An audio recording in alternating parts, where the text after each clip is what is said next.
Benjamin Elijah Mays once said, "I believe everyone is born into the world to do something unique and distinctive." I have been fortunate enough to have opportunities that have allowed me to discover my unique and distinctive purpose. Unfortunately, every young person does not have that same experience. Building community, discussing the hard topics, challenging ideas, promoting HBCUs, and advocating for equal educational opportunities for all Americans. Dean Talk brings together various people to discuss topics which are critical to the improvement of education and equality in America. I am your host, Arwayne Woodson, and welcome to this episode of Dean Talk.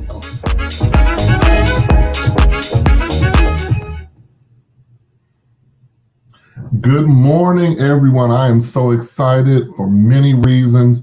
This will be the last show of our 2020 season. We've had a great year. I have talked to so many amazing leaders in higher education and community people and those who are really working to make sure that, we have educational opportunities that are open to everyone. So I am so excited about this morning. I have a guest on. I will explain who she is and all she's doing in a moment. But before we get into that, I want to just bring us up on a couple of things. The first is that we are collecting donations for our scholarship fund. That is still something that we are working on. We have a goal by the end of December to raise $10,000 in scholarships. We are well on our way, and so thank you to everyone who has donated and those that are considering to donate. If you would like to donate, you can do it via Cash App at Woodson and Associates. Of course, you put that $ first. And then if you want to go through PayPal or use a credit card in another way, visit our website at woodsonasssoc.com, and you have that opportunity to give there. All of the money that we are raising between now and December 31st will be utilized for scholarships. We're not using any of that money for our institutional expenses. So we hope that you all will continue to give as we continue to work to improve the educational opportunities for young people across this country. The other announcement I have, which I'm very excited about, is that we are preparing to schedule and book guests for next year. We're in that process now for both this show, for Dean Talk, and also for my podcast, From the Desk of the Dean.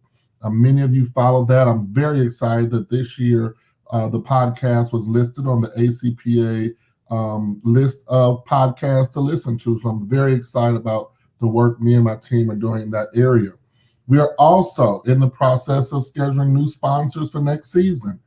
There's some of the benefits. We will acknowledge you on those episodes. Listing on our website with a link to your site, which has been beneficial for a lot of our sponsors. The ability to have your sponsor create a commercial played during the episode. And each of our episodes has been reaching between 3,000 and 4,000 people. So that gives you an opportunity to reach additional people that might not know that your services are available or that are outside of your normal demographics. So we're so excited about that. So where are we this morning? We are finishing our series on mental health. We've had great discussions. I've gotten a lot of feedback on my website. So thank you to everyone that is really making this an important topic. This morning, I have a special guest, Dr. Cammie E, who is Director of Counseling and Prevention Services at Harris Stowe State University, an amazing school. And for those of you who are not aware, there are HBCUs that are not east of the Mississippi. So we want to make sure that everyone is aware of all of our institutions. And so at this time, I'm going to have our guest join us. Hello, how are you doing today? I'm good, Mr. Woodson. Thank you for having me. No problem at all. Thank you so much for taking time out of your busy schedule to join us. So as we begin, tell our guests a little bit about who you are. Okay, I am Dr. Cammie E, and as you stated, I am the Director of Counseling and Prevention Services at Harris Stowe State University, and we're located in St. Louis, Missouri. So I would like to, it's a privilege to be here this morning. I'm hopeful that everyone will be able to take away something during our talk today. I would like to first give recognition to our president at Harris Stowe State University, Dr. Corey Bradford. I would also like to give a shout out to our provost, which is Dr. Latanya Collins Smith, and our associate provost, Dr. Hill, and our vice president of student affairs, which is my supervisor, Dr. Sean Baker, and the entire Hornet Nation, all of our students, our staff, and our faculty. Thank you. Well, thank you so much. And of course, we all are aware of all the amazing things going on that campus. So tell us a little bit about your educational background that helped you get to where you are. So I started my career. I have my undergraduate degree is in business administration. So for some of you that are out there that are thinking about career changes, I started out in corporate America and wasn't feeling like I was making a difference in my career. And so that led me to go into education.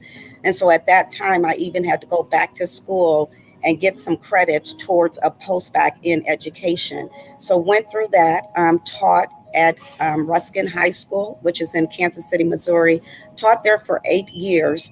And this is at a time working with underserved students. I started to see that there was more than them just walking into the classroom. So they were dealing with everyday life at home, not being able to meet the needs to be able to study. So I wanted to take it a little further and kind of do some research on what can we do to help our students of color be more successful in the classroom and not have to come in and sit in the classroom and worry about if they're going to have electricity, if they're going to have food and so forth, but they can actually focus on their education.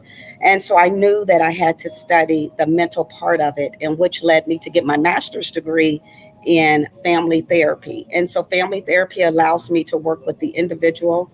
It allows me to work with couples. And most importantly, it allows me to work with families because everyone is a product of where they come from. And so that's been my passion. It's been my platform. I've been doing therapy now for over 15 years. I currently service Harris Stowe State University. We offer free counseling services to all of our students. It's a really unique and nice way for them to be able to have a voice. And so with that said, I'm here now. I have a PhD in higher education administration because, we have to think about those long-term goals. And I enjoy higher ed. I enjoy working with the younger adults. And so I'm here. I have big plans for the long-term goals to work with mental health and try to compare that with higher education to help students get where they need to be for their careers. Thank you so much. And I started this topic because we were getting a lot of emails and texts and whatnot from college students who were really having a challenge this semester, not being on their campus, not having their peer groups with them, and then in many ways not having the hands-on access to services that they're used to. So what are some of the services other than just the counseling that you all offer there at Harris Stowe for any of your students who might see this video? Well, we try to we try to meet our students where they are in the different departments on our campus. So we have peer groups where students are able to actually pair up with someone that with coming in as a freshman if they need additional services. In the mental health department, which is our wellness center, we are able to provide different types of groups. And we had an awesome group just about a month ago where we looked at their emotional impact and how could they take their emotions and compare it with some of the music that's going on with the millennials today. So they got to express themselves through music, which was really nice.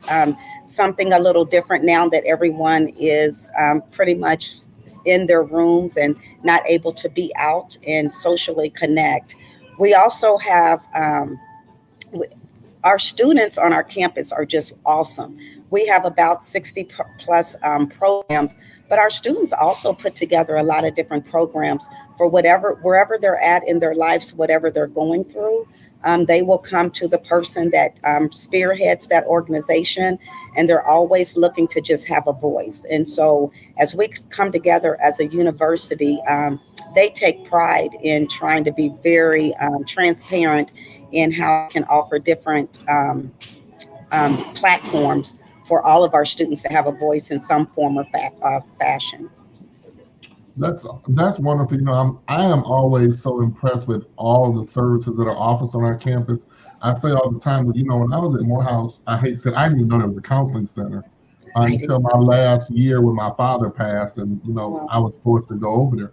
But I was like, I did not even know it existed. So I'm so yeah. glad you all are offering so many services. Yes, that is true. And same with me. During my college experience at a HBCU, never knew counseling existed. Never knew that we could reach out to someone just to talk about our circumstances. And when I tell you right now with the coronavirus pandemic, our students are challenged with not only the pandemic and being at home in isolation, but this whole new form of normalcy where they're actually, studying within their room. They're studying it in isolation and not being able to be out with, what they're kind of used to doing, what higher education offers. You're so right. I do want to thank Dr. Hodges for joining us and Mr. Davis, who have both said good morning. So, as we move on to the next part of our segment, we are moving into this. It's usually the exciting holiday season. We've received emails with mixed reviews. Some students are not able to go home. Some students, their families are not going to be having, Christmas. Like, a lot of people didn't do the Thanksgiving as they normally would this year. I have talked to several of my mentees whose families are not going to be able to provide gifts or anything because of job loss and things like that. So, what are you seeing in relation to students in that area since you are right there, hands on in the field? Well, it really is. It's kind of, we're going through a trying time. And normally we look at the holidays as a time where it brings unwanted guests to our house. And it looks like for this year, due to the COVID and the pandemic, it's bringing unwanted health. And so, with that said, it's really strengthening a lot of the platforms and rituals that our students have had. So, one of the two things that we're dealing with is, with students trying to easily feeling anxious because they're trying to balance school, they're trying to balance work, their friends, family, while also trying to figure out the rest of their lives. So they are going through a tremendous amount of change.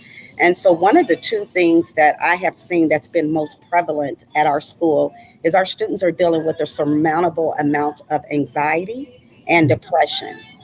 And so, even when we kind of look at the statistics, just back in 2017, we had about 17.3 million aged about 18 and up that was dealing with depression and anxiety. So I say that to say now with the pandemic, it's even going, it's really getting a lot worse. So one of the things that I really focus on is a lot of people right now are starting to deal with trauma. And so trauma comes as an event, which would be the pandemic, unexpected circumstances, which means that not only are they dealing with COVID, but they're also dealing with family members that are passing. Due to that, there's life-threatening events that's going on that's having lasting effects on our individuals' functioning and their well-being. So some of the things that we're offering is we offer grief and loss for our students. Right now, our students and their families, they have this huge fear of getting sick. And so that has been one of the areas that we kind of open up for counseling services. Even with the physical distancing with our students, it has allowed them to now, students that used to thrive, they are now feeling sad. They're feeling isolated from everyone. And we know on an HBCU campus, one of the things that I think we have down pat is we are socially connected. And Right. we're socially connected in so many different departments. And we're still also struggling with loss of community and then the reduced access of caregivers. So, with that said, that there's some key principles that I look at that I've really been working hard to bring to our campus, and that's looking at trauma informed care. And Hmm. so, if we become a trauma informed care, we can allow everyone to be able to feel safe. And if they can feel safe, then they can really focus on their studies. Um, we also want to make sure that the students feel trustworthy, they can be transparent, they have the peer support that they need so that they can focus on their studies. And then we want to empower everyone from faculty to staff to be able to have a voice, to be able to feel that they can voice their concerns without anything or any ridicule happening. And so, just looking at the overall picture of how do we be that component of their safety while we're going through this pandemic. And I'm glad you mentioned that too, because I always try to drive home that the faculty, staff, and administrators are also going through many of Yes, these same emotional situations. yes, And so I was just, when one of my interviews a few weeks ago, we were just discussing the fact that to encourage students to know that the faculty, staff, administrators want everybody to be safe too. So it's yes, not just like the community wants people to be safe. absolutely. And so At our institution, I just have to kind of brag a little bit. This has been a time where, normally our faculty and our adjuncts, they come in, they do a great job, and sometimes they have already had that sense of they kind of don't feel connected.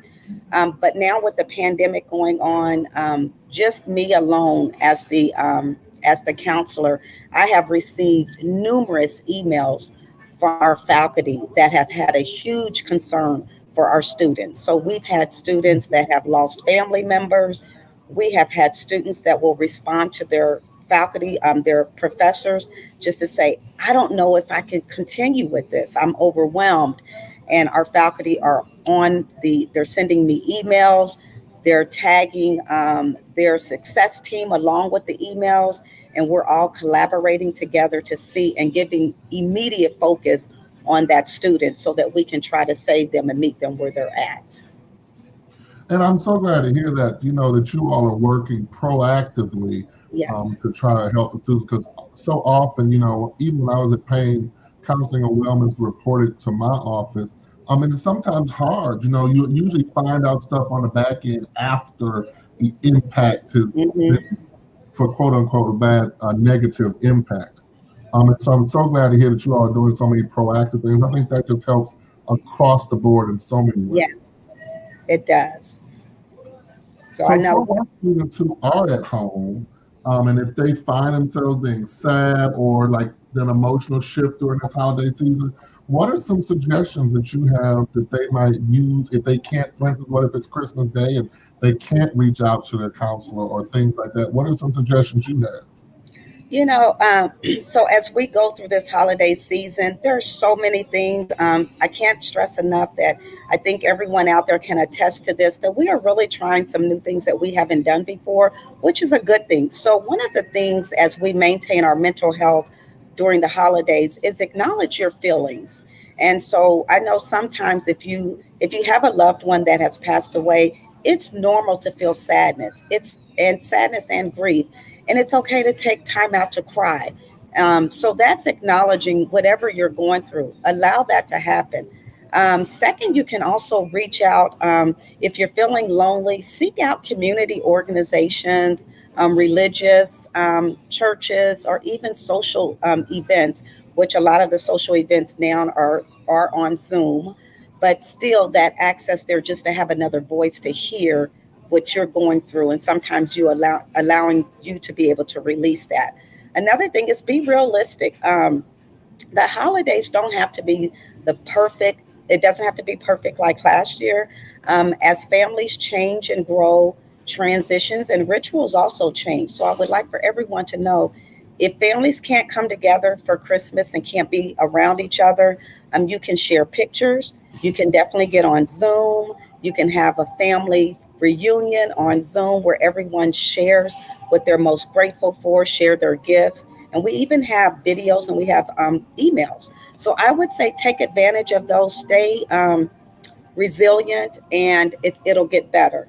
Another one is a real easy one. Sometimes we just need to take that breather. So sometimes you can get out, listen to music, take a walk. And if you don't have access to a counselor, especially during this time with you going home for the holidays. I call it seek out nature counseling. And so, nature counseling is when you just do it on your own. You go outside, and some of the things that we've kind of taken for granted, look at the nature of the outside, look at the greeneries, look at the trees, look at the rivers, kind of, meditate on taking walks. If you like to do yoga. So you're really kind of stepping out of the comfort zone of things that you normally do, but you would be amazed at how just being creative during this time can really bring you a sense of belonging somewhere different than what you normally do. And I want to expound on something you said, acknowledging your feelings. Culturally, that is not something we do. Yeah, We are somehow indoctrinated at a very young age that, we don't do that. that's Um, correct. and Yeah. so, how do you begin to counter that? Well, it's, when I say it's okay to show your emotions, I know we look at where we come from and how we were raised. And, sometimes I know we are taught to be strong, not to cry. But we have to acknowledge that a lot of our emotions are natural feelings. And I can't stress it enough. It's okay. Now, is it okay to stay in it? Absolutely not. So, if you do want to shed a tear, if you want to say, can I give yourself permission to do something that you never done, but maybe give yourself permission to do it for maybe a couple of minutes. And it really relieves a lot of tension that is built up. And so we know how we, in our culture, we are used to suppressing pain. We're used to coping with our pain in other manners, like using substance abuse, alcohol, and drinking. These are just some healthy ways that comes at a great time to really say, you know what, this pandemic has not gone anywhere yet. And if I'm feeling overwhelmed and if I'm emotionally kind of, stricken, then shedding a tear for family, it's okay. It's okay to break that barrier. It's okay to break that pattern and allow you to release some of that. So Yeah, I always say, I say all the time, it's okay to not be okay. exactly. And that Yeah. is hard, especially for Mhm. people in our culture and some other, minority cultures that just are taught to suppress things.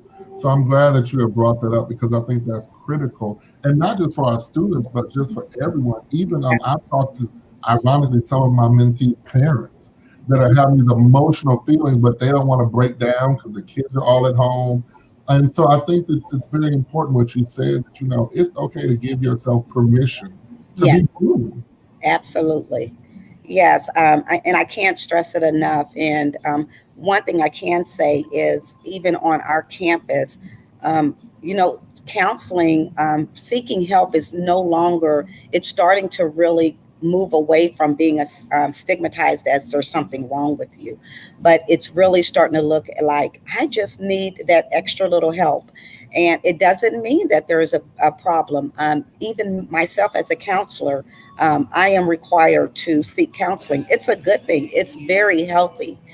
So I say that to say our students are coming in numbers, requesting help now for any problems that they're having. They're so strong and they're starting to have a voice and being able to talk about what they've been through, what they're going through, and but most importantly, they want to be better.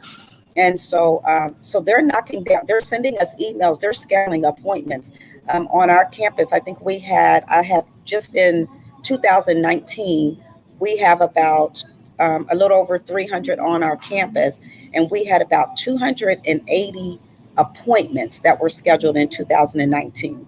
Wow. So some work is happening, some good work is happening, and I know this is one thing that is doing is leading our students to be able to get away from some of the things, some of the pain, some of the mental health crisis that they've been through, and learn how to feed into their well-being so that they can be productive. I fully agree, and I'm so glad you said that. The other thing you mentioned was taking time. Students are often just, it's pushed down. that study, study, study. Everything has to be surrounding Yes. school. And especially now without their peer groups being with them, Yes. normally if they're all on campus, that there is sometimes a forced um, positioning by groups to get people out and do stuff. And so that just happens. And I think it's healthy. But what do you think about, taking time with the students and parents and families now that we're all kind of semi, quarantined in a way? What are your thoughts? Well, once again, the pandemic can bring about some change and it could be good change. And so, since everyone is kind of bottled up in the house together, it's forcing even family members that are unemployed, they're home a lot more. And so, there's more responsibility on them. One of the things that I would suggest is take the time to come together as a family and maybe give each other compliments. So if everyone is sitting at the table, the parents can start off and they can say, you know what? I just compliment you all for being understanding through this pandemic. There's been some changes.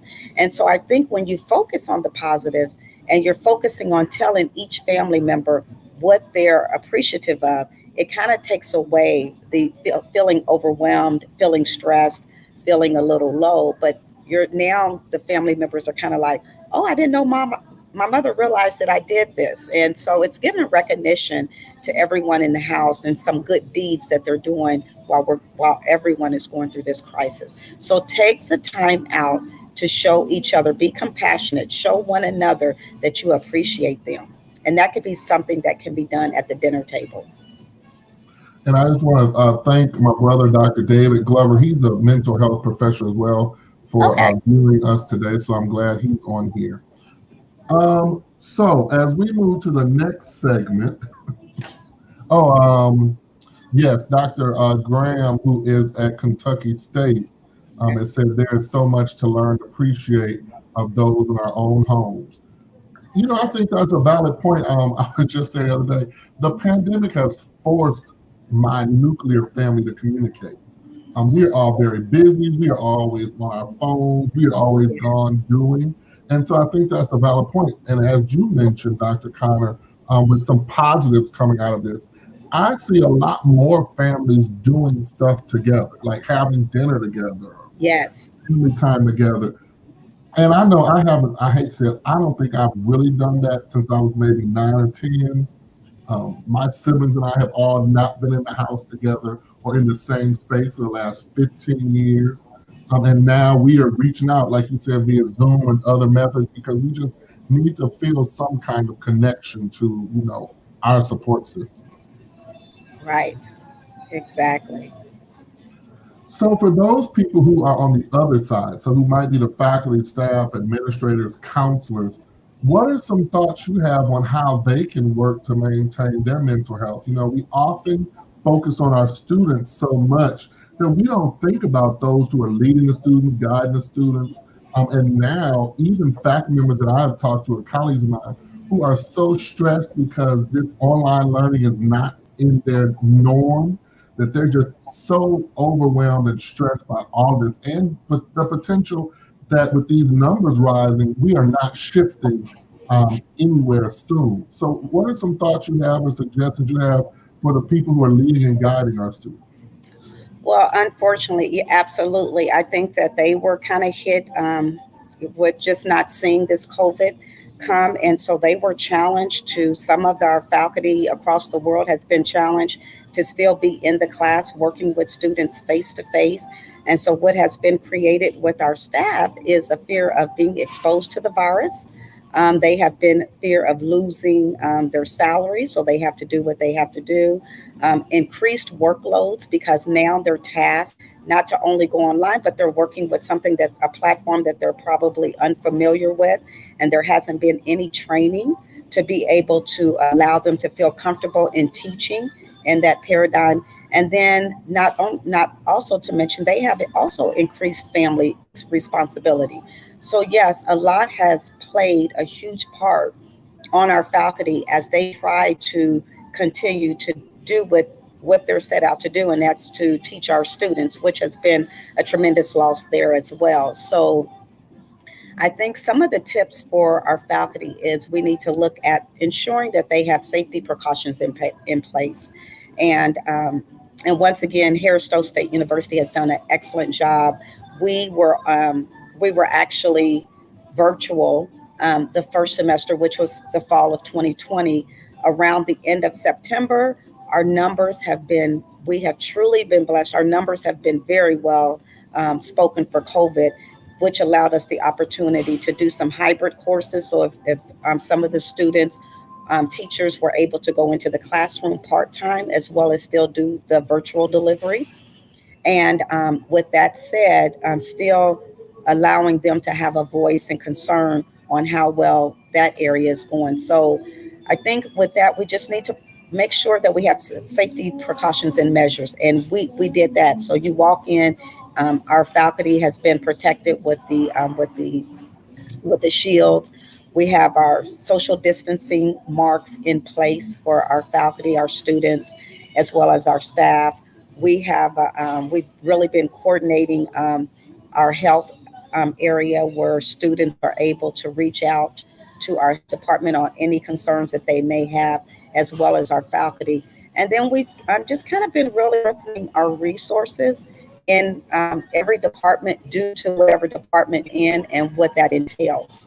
And so I think we just, like I said, with this, more that we hear what our professors are saying. And I think based off of what we're hearing and what we're going through, we try to meet them in that area. Dr. Hicks, who's also at Kentucky State, says, how can faculty and staff give additional support to students without spreading ourselves even thinner?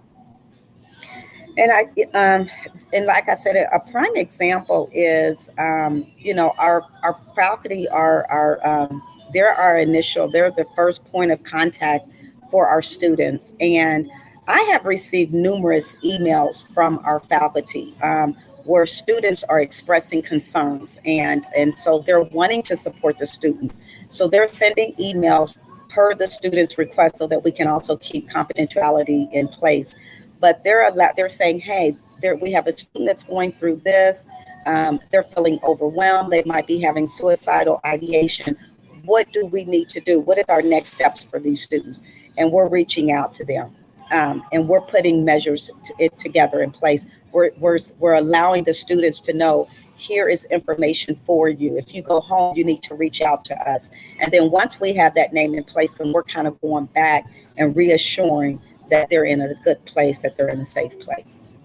And something I hear you in what you're saying is that it's a team effort. Like, so no one has to feel like no faculty or staff member should feel like they're the only one that has to be involved in this process.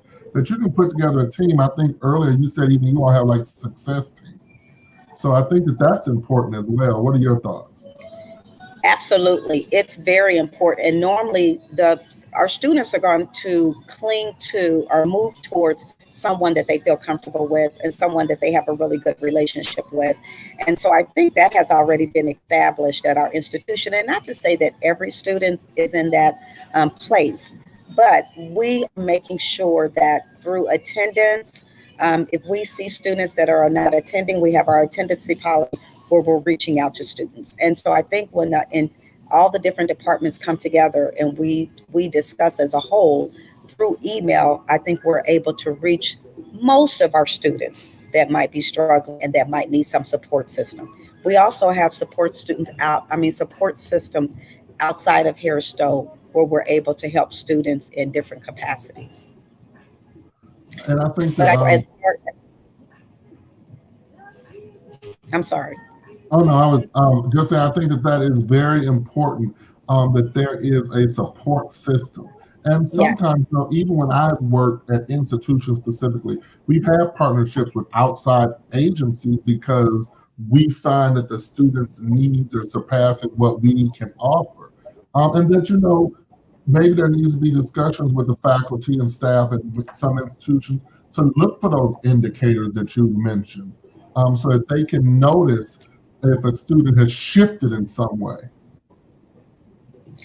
exactly. think it goes back to once again making sure that you have a create a culture of listening, especially for our professors, since they're kind of on the front line for our students. So what does that look like? They can have one-on-one meetings with the provost. They can have one-on-one meetings with their department chair, and they can even have weekly departmental vent sessions. So where they're able to kind of say, we're getting on this Zoom meeting. What are some of the things that you all are seeing that might not be working? What are some of the things that we can be doing differently for our students? And so I think that's creating that culture of listening. And once you have that, what happens is for our faculty and our staff, their well-being is actually being listened to, and people with a high sense of well-being is more loyal to their institution, so they're going to want to help. They're going to want to make sure that everyone is being as transparent as possible. And so I think once again creating that culture of listening is a good time for us right now, especially with social distancing. And Darren Davis has said there's been an increase of gun violence in my particular county and surrounding areas in California. What can mental health do to address shooting, especially in the teens? So once again, set aside from just the pandemic, life is still happening. And, we have families that are still suffering from the loss of young children. We on our campus at the time that we were able to not where we didn't have to worry about the social distancing, we had what was called prayer vigils for our families, for our students. So we're always trying to give some type of recognition. Even during the pandemic, we've had opportunities where we have information that goes out to our our campus, just kind of giving hope and prayer for some of the experiences that our students are going through. As far as looking at our mental health due to the shootings, we're looking at grief and loss. And so we offer different types of services for our students on different situations that they're going through. If we're not able to assist them in the services that they need, then we're definitely using referral services outside of our institution. And I think you just brought up something that's very important. And I think we might have just pushed it completely aside because of the pandemic, but that life is still happening. There are Yes. still normal things. I just told a friend of mine the other day who was sniffling, I said, you might just have a cold. It Hmm. not have COVID. So just let's Right. just jump. And I think that that's important. I think that there might be something we're overlooking that, even challenges and the normal stresses of life are happening on top of all the things Absolutely. like COVID. Yes.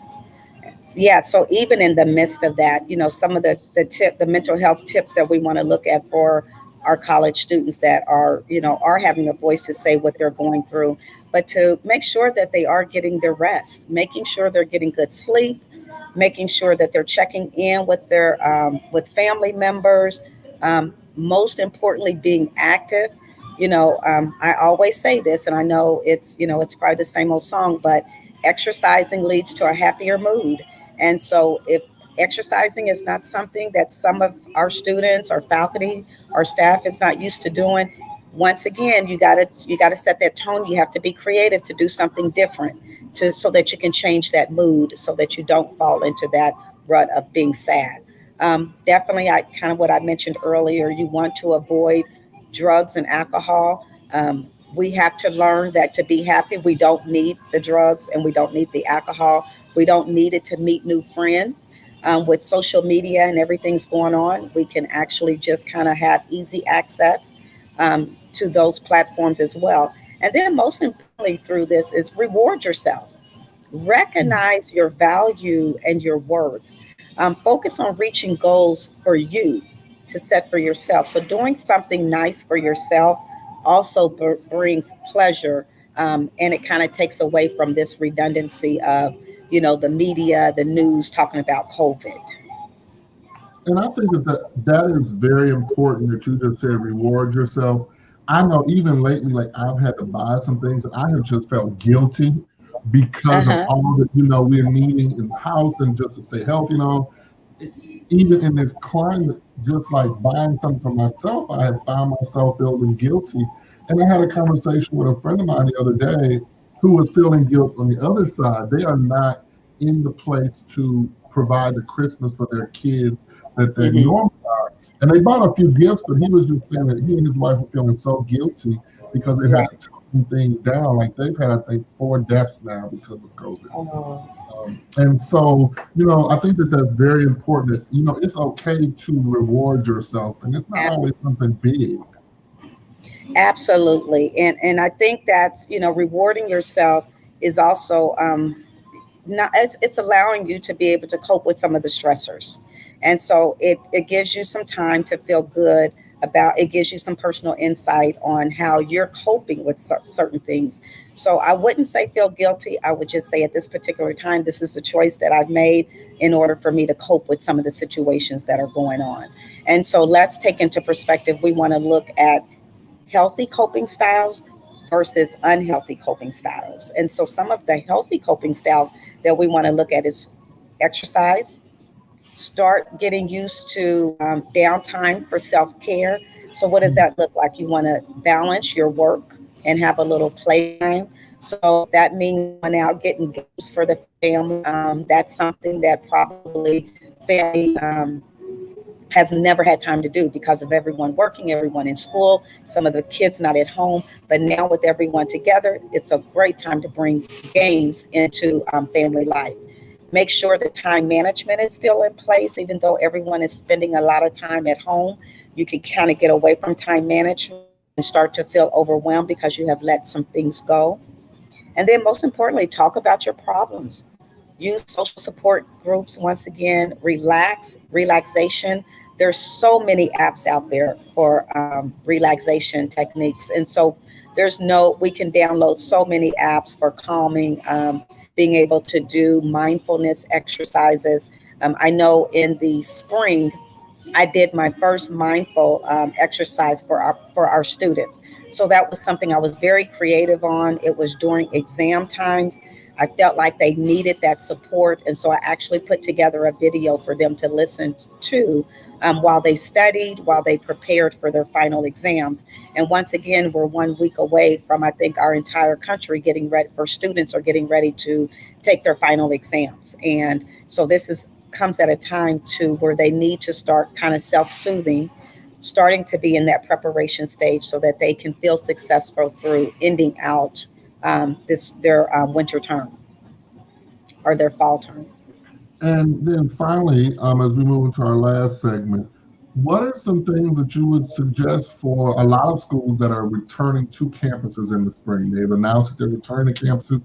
I'm receiving a lot of calls and emails about just anxiety, not just from students, but from their parents agreeing to send their child back to the campus with these numbers increasing, the death tolls increasing. So, what are some thoughts and suggestions or information that you might want to share for students who are expected to return to campuses in the spring?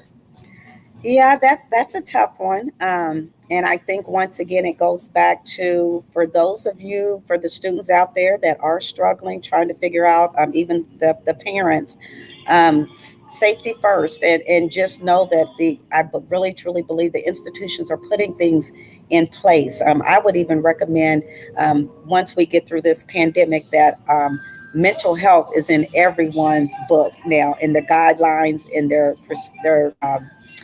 mission statements and so forth, because it has become a well-known factor that we all have to understand what it can bring.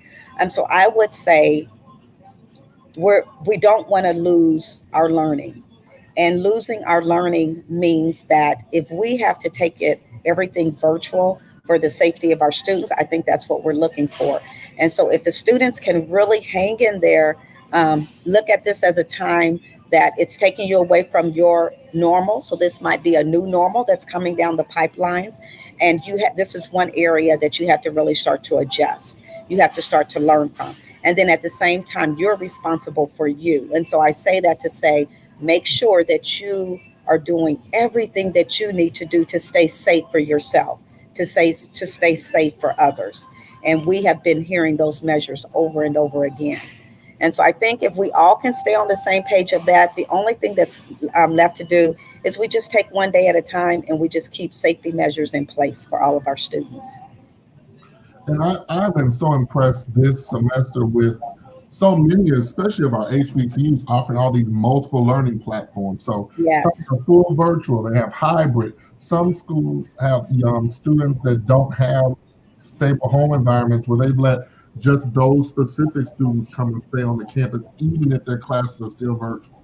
So I've just been really impressed by all that our institutions are doing, as you said, to be safe and to still provide, academic excellence to our students. absolutely. Yeah, I mean, that's another area that we were able to help our students in when we went to virtual. We were able to offer our students laptops for the ones that needed them. And so that in itself was huge so that students can slip right into still focusing on learning and their studies and not be tasked with not having internet services, not having a computer to be able to do their work. And so I think if we continue in those areas and make sure that we have the tools that we need to be successful so that we don't take our students out of the streamline of learning, then once again, I think we're moving in a direction that kind of keeps everyone in a good place until we kind of figure out where we're going with the pandemic. And I think that's very important until we figure out where we're going Yes, because, yes, I think all of us assumed in March that this would all be over at least by now, or that we'd be exactly. in a much different place. And so I'm glad you said it until we figure it out. And everybody's Until we figure, working to figure it out together. that's correct. Yes, So yes. as we move into the final segment, what are some things that we might not have touched on that you feel are important to share or that we should discuss? I, one of the things that I want to let our students know, and our millennials, they are already in an entrepreneurial mindset. So I think that's a huge benefit towards them. But I can't stress it enough. Even through this, we have to keep it real that mental health is real, and through this mental health, we are as we speak, people are creating new mental health concerns as we speak due to this pandemic. So I challenge students, I challenge faculty, and I challenge our staff to, as hard as it may be, even within our community, take one thing that's a new challenge for you, that is a healthy challenge, and start putting it into place. And I think one step at a time, something very small that doesn't cause a lot of stress, doesn't cause you to be overwhelmed, eventually becomes something that's consistent in your life, something that becomes a habit, something that is good. And so if you can do that, then you're going to look back one day and you're going to have a story that you'll be able to share with your family of a change that you made during the pandemic. And so we have that opportunity. We sometimes don't want to look at it like that, but I task even the students to be unique. This is a time to be unique. This is a time to really be creative and take something that is going to allow you to have some form of a healthier way of living until we can once again get through this pandemic. I think that that is very good point that we can end with there. To look at some of the positive changes that we have made during the pandemic. Maybe it's spending more time with your family. I know I have decided to do a lot of purging in my life because I have realized there's a lot of stuff I have I don't need. Yes, So I yeah, have been just cleaning and throwing out and just getting a lot of stuff done. Where I always said I don't have the time to be at home to get this done, right. Yes, and now I have plenty of time to be at home to get this done. And so I think that's a very good point. yes, To be unique and to find some of the positives that have come out of this. right. And I think even with our students, many of them have found that although this has been a struggle, that they are capable of doing it. Right, exactly. So with that said, they just challenge your worth. Challenge your worth. And for those of you that are saying, "Oh, what does that look like?" Take a life wheel. So a life wheel can be every component in your life that you are going through now or that's important. And so you would look at a life wheel in the areas. How's your relationships going? How's your spirituality going? How is your educational goals going? And so once you set those standards on this life will, that is your life will, then you want to measure that life will. So on a scale of 0 to 10, 10 being, you know what, this area is doing pretty good, then you might say, but you know what, I've kind of slacked on the healthy part. With this pandemic, I'm eating more. I'm not focusing on, trying to have a healthy diet. So you're going to ask yourself, what do I need to do for the next 21 days to start trying to get to eat well? And so you can create this thing. It's called the life wheel for you. And it allows you to find balance in your life. It allows you to put things in perspective. So once again, to challenge your self-worth, put all of those areas, usually it's about 8 areas that you want to use, and then measure those areas. And then believe me, you got some work to do that could be ongoing, that will get you through this pandemic, and hopefully coming out of the pandemic, knowing a little bit more about yourself and some of the things that used to at one time trigger you to do certain things is now you're looking more in a healthy perspective. And I think that that is great. I'm going to look into this life wheel because I had never Okay. heard about doing it. And Yeah. keep saying I am not moving into 2021 the same way I've been in 2020.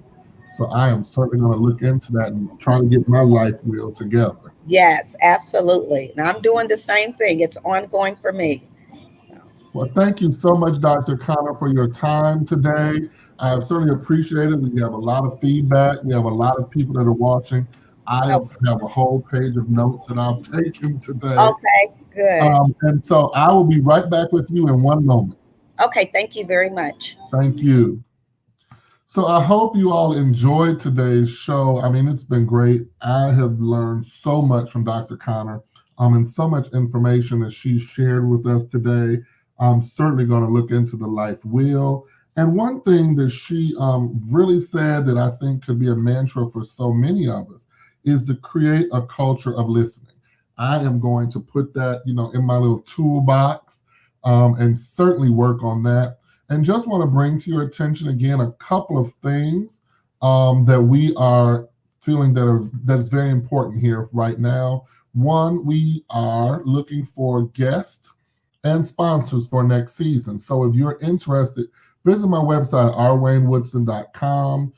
Submit a notification to me if you're interested in being a guest. Make sure you put in there what your topic would be. And that is for Dean Talk, which is our live show, and From the Desk of the Dean, which is our nationally syndicated podcast. So we're looking for sponsors and guests for those. We are also wanting to make sure, and my team wants me to make sure, that I continue to remind people that we are raising money. We are raising money for scholarships. We have a lot of requests here at the Woodson Fund, which is our nonprofit arm for assistance for the spring. We have a number of students that are feeling some strains financially because of parents losing jobs and additional expenses. And so we want to make sure that we can continue to support those students. This year, I'm very glad to say that we've supported 30 students across the country, and we want to extend that and really support and encourage more. So if you want to donate, you can donate on Cash App at Woodson and Associates or on our website at woodsonassoc.com. Again, I am so thankful to everyone for joining us today. Feel free to reach out at any time. My website is always up and running, and so I will be glad to speak with you, discuss topics, or if you have thoughts or concerns about any of the shows we've had, make sure that you reach out. Have a great Saturday, everyone, and have a wonderful holiday season. And utilize some of the skills that Dr. Connor has given us to make sure that you have the best holiday season you can. Thank you so much. Glad you all watched. Have a great weekend and a wonderful December.